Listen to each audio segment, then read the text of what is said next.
Trails in the Sky first released on September 19th, so now we can finally play the game. And to up the difficulty, we're going to be doing it on Nightmare.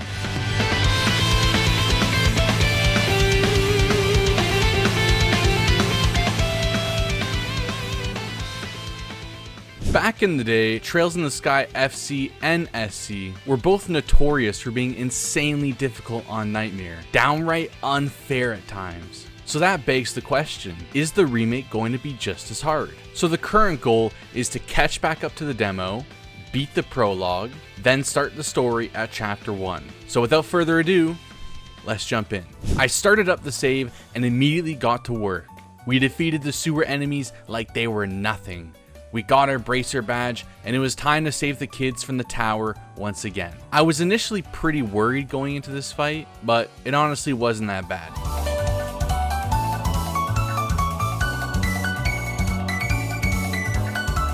We quickly adapted and we moved on. Next up was the farm, and the fight here was tough. It had me on the ropes, swinging for my life. I was starting to get pretty pissed off at this point too. I tried leveling and unlocking orbment slots, but the fight just wasn't getting easier.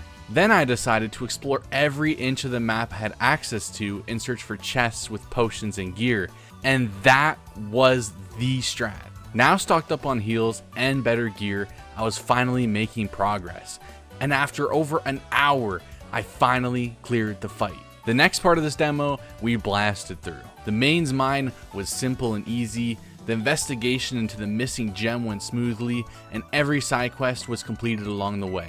We were finally prepared for what would be the hardest challenge of the demo so far. Goddamn Josette. I spent nearly an hour straight wiping on this fight. It just seemed impossible. Every time I'd get her low, she'd start spamming her stupid shotgun and the fight would just be insta over. I ended up giving up that day. Trails was ruining me. The next day, I came into the game hopeful again. I spent 2 hours just grinding levels, opening orbment slots, and making sure everyone was as completely as strong as possible. But it still wasn't enough. On multiple occasions, I got her down so low, but every time I'd somehow throw the fight.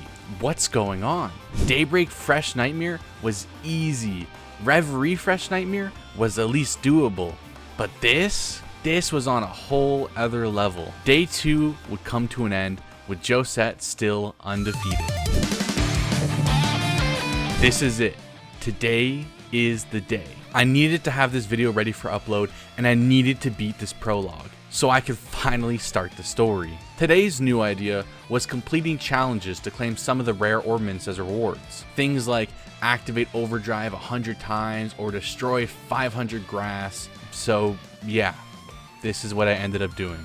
And with my newfound orbments and hours of attempts, I finally had the run. It turns out Josette only targets whoever is closest to her, so we placed Joshua, the tank, then had Estelle in the back casting heals, and that was all it took. Let's go! And with that, we have finally finished the prologue on Nightmare, and chapter 1 begins our story. Before we end today's episode, I did have one more tiny goal, and that was to meet the GOAT. So we headed to the checkpoint gate towards Bose, and after a decently long run, we finally made it to our second city on the trip, Bose. We upgraded all our gear, met with the mayor, and got assigned the task of finding this damn missing airliner. We also completed all the side quests in the area, and finally got to Hawking Gate, where we got to meet a special someone. Huh? 流れゆく星の奇跡は Thanks for watching. Leave a like if you enjoyed the video. Let me know if we should do the whole game in this style or if you guys have any suggestions yourselves. This was Ethanime, and I'll see you guys in the next one. 思い胸を裂き苦しさを月が笑う叶うことなどない儚い望み